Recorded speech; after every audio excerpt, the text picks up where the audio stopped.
আজ খুব রোদ ঝলমলে একটি দিন। ছোট্ট রাজু তার দাদুর সাথে মাছ ধরতে যাবে। রাজুর মনে আজ খুব আনন্দ। সে লাফাতে লাফাতে দাদুর কাছে গেল। দাদু, চলো চলো, তাড়াতাড়ি করো, মাছেরা আমাদের জন্য অপেক্ষা করছে।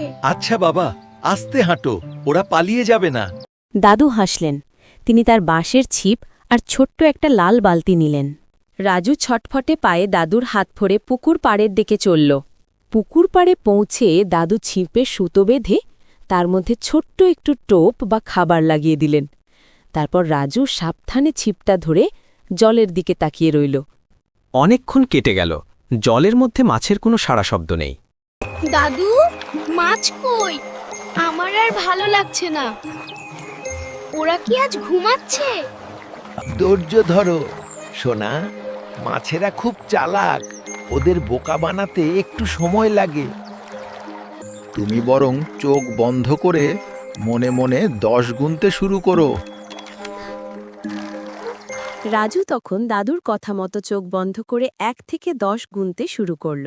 10 গুণা শেষ হতেই হঠাৎ রাজু ছিপের সুতোটা জোরে মরে উঠল। দাদু,